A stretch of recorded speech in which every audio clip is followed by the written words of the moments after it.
Channel Sandhyarekha vlogs. నిన్నటి video చూసారు కదండి, దాని కంటిన్యూషన్ వ్లాగ్ అనమాట ఇది. సో ఇప్పుడు మనం వెళ్ళబోతుంది కూర్మ గ్రామం. ఇది శ్రీకాకుళం నుంచి 40 కిలోమీటర్స్ దూరంలో ఉంటుంది. అసలు ఈ గ్రామం ఏంటి, దాని డీటెయిల్స్ ఈ వీడియోలో చూస్తారు. ఇక్కడ ఫోన్ సిగ్నల్స్ ఉండవు, సిటీతో సంబంధాలు ఉండవు, బాత్రూమ్ లెటర్న్ ఉండదు, కరెంట్ ఉండదు, నైట్ దీపాలు వెలిగించి నివాసం ఉంటారు. ఇంకా ఇంకేంటండి వాళ్ళు బట్టి వాళ్ళే నేర్చుకుంటారు. శౌచాలయాలు అన్ని పూర్వకాలంలో జరిగేవన్నీ ఇప్పుడు ఇక్కడ దొరుకుతాయి. గాయస్, మనం కూర్మం గ్రామంకి వచ్చాము. ఇప్పుడు అలా చూసారు, అలా ఉన్నాయండి.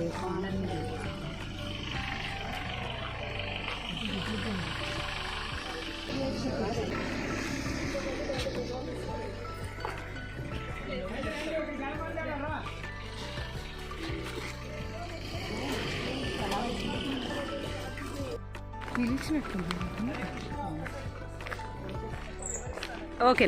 ఇక్కడ ఏవైతే ఇల్లులు ఉన్నాయి కదండి, మొత్తం 9 కుటుంబాలు ఇక్కడ పర్మనెంట్గా ఉండే ఫ్యామిలీస్.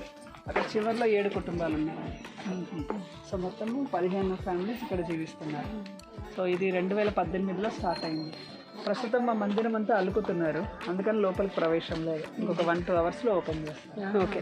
తర్వాత అవునండి, ఇంతకుముందు మందిరం ఉండేది, అది ఎవరో అగ్ని పెట్టారు. అది అక్కడ మీరు వెళ్ళే దారిలో కనిపిస్తుంది. ఇలా మీరు ఈ దారిలో వెళ్తే అక్కడ మధ్యలో చెరువు అండి. ఆ చెరువు కూడా మనం నీళ్ళని ఎడ్లతోటి పైకి లాగి వ్యవసాయానికి పంపిస్తుంటాం. ఇది మొత్తం 40 acres వ్యవసాయం చేస్తాము. మొత్తం 60 acres ల్యాండ్ అండి. తర్వాత ఇప్పుడు మీరు వచ్చిన దారిలోనే ముందుకు వెళ్తే మన పూర్వ వృత్తులన్నీ అక్కడ వైపు ఉంటాయి. ఫస్ట్ ఇటు చూసిన తర్వాత వెహికల్ ఎక్కి ముందుకు వెళ్ళొచ్చు. అక్కడ యూటర్న్ తీసుకోవచ్చు అక్కడ. తర్వాత ఇక్కడ వచ్చేసి కరెంట్, ఫోన్స్, టెక్నాలజీ ఇలాంటివి ఉపయోగించకుండా జస్ట్ పూర్వం ఉన్న జీవన విధానమే, దంచడము, రుబ్బడము. ఈ విధంగా పిల్లలకి కూడా ఇంగ్లీషు, హిందీ, తెలుగు, సంస్కృతం, మ్యాథ్స్. కానీ సిలబస్ ఏంటంటే భగవద్గీత, భాగవతం సిలబస్. వాళ్ళ వృత్తి నేర్పిస్తాము, ఇక్కడే వాళ్ళు స్థిరపడతారు. ఉమ్మడి కుటుంబాలు ఈ విధంగా రన్ అవుతున్నారు. ఇక్కడ నేర్చుకొని వెళ్ళిన వాళ్ళు అంటే బయట వచ్చి నేర్చుకోవడం అనేది ఉండగా అక్కడ మా పిల్లలు అంటే ప్రతి సంవత్సరం మే 1 నుంచి మే 31 వరకు మే నెల మొత్తం సమ్మర్ క్యాంప్ పెడుతున్నాం. సో అప్పుడు పిల్లల్ని పంపే ఎన్ని రోజులండి? నెల రోజులు ఇక్కడే ఉంటారు వాళ్ళు. వచ్చి జాయిన్ అవ్వచ్చు. మీరు ఇక్కడ అన్ని నేర్పిస్తారు. భగవద్గీత జీవన విధానం మొత్తం నేర్పిస్తారు. ఇక్కడ ఫ్రీ అయ్యండి. మీరు కలిగితే ఒక డొనేషన్ ఇవ్వండి. 1 month ఉన్న తర్వాత అకామిడేషన్ అంతా ఇక్కడ అంతా ఇక్కడేనండి. మొత్తం ఇక్కడ. అక్కడ చివరున్న గ్రామం అదంతా అదేనండి. అక్కడ 7 కుటుంబాలు, ఇక్కడ 9. సో మొత్తం 16 ఫ్యామిలీస్. మధ్యలో గెస్ట్ హౌసెస్ కడుతున్నాం. మీరు ఆ ఇల్లు చూడొచ్చు, అసలు ఇక్కడ ఇల్లు ఎలా కడుతున్నారని. సో ఈ విధంగా వెళ్ళండి. తర్వాత ఈ ఇళ్ళ వెనక వైపు గానుగ సున్నం ఉంటుంది. ఇక్కడ సిమెంట్ బదులు సున్నం గానుగ. ఇదంతా సున్నం ప్లాస్టరింగ్ ఇల్లు మొత్తం. సో అలా సున్నం గానుగ. ఒకసారి ఆ సున్నం గానుగ చూడండి, రిటర్న్ ఇట్లా వెళ్ళేసండి. చాలా గ్రేట్. మీరు వెళ్ళొచ్చాక టైం ఉంటే ఇక్కడ మీరు లంచ్ ప్రసాదం కూడా ఇక్కడే చేసి వెళ్ళాలి టైం. ఓకేనండి. ఓకేనా. హరే కృష్ణ. హరే కృష్ణ. ఈ కూర్మ గ్రామం మెయిన్ కాన్సెప్ట్ ఏంటంటే ఇక్కడ భగవద్గీత నమ్ముతూ శ్రీకృష్ణుని పూజిస్తూ ఉంటారు. ప్రకృతి జీవనం సాగిస్తూ ఉంటారు. పూర్వకాల పద్ధతులతో వ్యవసాయం చేసుకోవడం, ఇల్లు నిర్మించడం, వాళ్ళ బట్టలు వాళ్ళే నేయడం ఇక్కడ ప్రత్యేకత. మోడర్న్ టెక్నాలజీకి చాలా దూరంగా వీళ్ళైతే నివసిస్తున్నారు.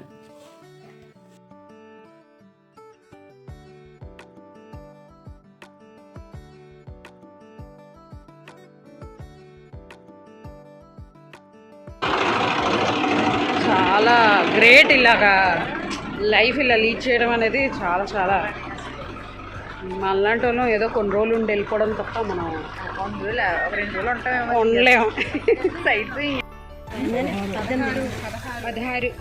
వీళ్ళంతా ఇక్కడ వ్యవసాయం చేసుకుంటూ ఉంటారు.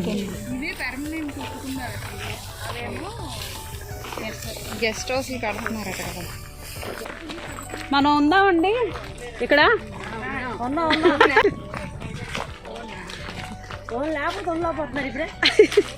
సమ్మర్ వెకేషన్ అంటున్నారు కదా, సమ్మర్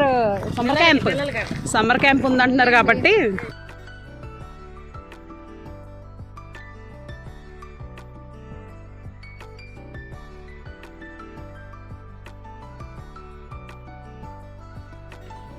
ఇక్కడ కనిపిస్తుంది కదండి చెరువు.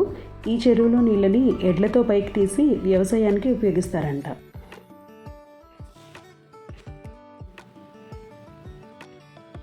చుట్టూ నేచర్ అండి. ఎక్కడా కూడా మనకి పొల్యూషన్ అనేది కనిపించదు. వాటర్ పొల్యూషన్ కానీ, ఎయిర్ పొల్యూషన్, సౌండ్ పొల్యూషన్ ఏది ఉండదు. ఇంత మంచి ప్రకృతి జీవితం జీవించడానికి కూడా అదృష్టం ఉండాలి. బట్ స్టిల్ మనమైతే వెళ్ళి ఒక 2 రోజులు 3 రోజులు ఉండగలం, కానీ మనమైతే అక్కడ కంటిన్యూగా ఉండలేం. ఎందుకంటే మనం ఈ బిజీ సిటీ లైఫ్లో అలవాటు పడిపోయాం. అండ్ ఈ టెక్నాలజీ, ఫోన్, కరెంట్ ఇవేం లేకుండా మనమైతే ఉండలేం. బట్ ఎవరైనా స్టే చేయాలనుకుంటే మాత్రం ఇక్కడ ఇప్పుడు కనిపిస్తున్నాయి కదండి, అవి గెస్ట్ హౌస్లు కట్టారంట. సో మనం అక్కడికి వెళ్ళి స్టే చేయొచ్చు. ఎటువంటి మనీ కూడా తీసుకోరు, ఫ్రీ అకామిడేషన్. కావాలంటే ఎవరైనా డొనేట్ చేయొచ్చు. అండ్ దూరంగా కనిపిస్తున్నాయి కదండి, అక్కడ పర్మనెంట్గా ఉండే వాళ్ళ ఇల్లు. ఇవన్నీ కూడా అక్కడ పర్మనెంట్గా ఉండే వాళ్ళ ఇల్లు. పక్కనే పెద్ద కొండ కూడా ఉంది. అండ్ ఇదంతా వ్యవసాయం భూమి అన్నమాట. ప్రతీదీ కూడా వాళ్ళు పూచిన పువ్వు, పండిన కాయ, అన్ని కాయగూరలు ప్రతీదీ కూడా కృష్ణునికి సమర్పించి వాళ్ళు తీసుకుంటారంట. అండ్ ఇప్పుడు కనిపిస్తున్నవన్నీ గెస్ట్ హౌస్లు అండి. మనలాంటి వాళ్ళం ఎవరైనా వెళ్ళి స్టే చేయాలనుకుంటే మనం ఇక్కడ ఉండొచ్చు అనమాట. అండ్ ప్రతి గెస్ట్ హౌస్లో కూడా బ్యాక్ సైడ్ ఇలా నుయ్యి ఉన్నది. పక్కనే వాష్రూమ్స్ కూడా ఉన్నాయండి. ఇదంతా గెస్ట్ హౌస్లేనండి. అండ్ ఇందాక ఆయన చెప్పారు కదండి, ఇల్లు నిర్మించడానికి కావాల్సిన సున్నం కూడా వాళ్ళే తయారు చేసుకుంటారని. అది ఇదే అన్నమాట.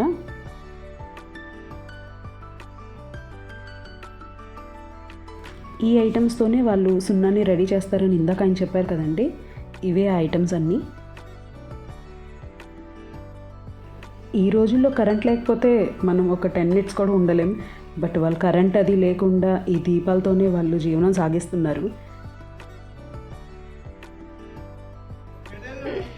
అటు సైడ్ అయితే వెళ్ళమన్నారు కదా, మళ్ళీ గానుగా చిన్ని కాకరకాయ.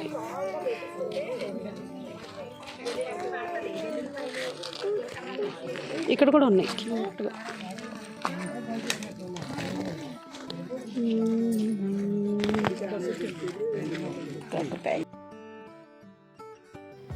ఇక్కడ పర్మనెంట్గా నివసిస్తున్నారని చెప్పాం కదండి, ఇవే ఆ ఇల్లు అన్నమాట. వీటిలోనే వాళ్ళు నివసిస్తూ ఉంటారు. అంతా ప్రకృతి జీవనం అండి. ప్రతిదీ కూడా పూర్వకాలం పద్ధతుల్లో వండుకోవడం, బట్టలు నేసుకోవడం, ప్రతిదీ వ్యవసాయం చేసుకోవడం, ప్రతిదీ కూడా వీళ్ళు పూర్వకాలం పద్ధతులనే పాటిస్తున్నారు. అండ్ ఇక్కడ మాకు ప్రసాదం కూడా ఇచ్చారు. దంపుడు బియ్యంతో తయారు చేసిన ప్రసాదం కూడా పెట్టారు. అండ్ లంచ్ కూడా చేయమని చెప్పారు. మాకు ఇంకా టైం లేక మేము ఇంకా రిటర్న్ స్టార్ట్ అయిపోయాం. సో ఇప్పుడు మనం వెళ్ళబోతుంది శ్రీకూర్మం. అదేనండి, శ్రీ మహావిష్ణువు అవతారాలలో ఒకటి కూర్మ అవతారం కదా. సో ఆ టెంపుల్కి మనం వెళ్ళబోతున్నాం. అండ్ మా లంచ్ ఇవన్నీ కూడా శ్రీదేవి గారు వాళ్ళ అమ్మగారి ఇంట్లో అరేంజ్ చేశారు. అవన్నీ కూడా మీరు నెక్స్ట్ వీడియోలో చూడబోతున్నారు. Until then bye, take care and don't forget to subscribe.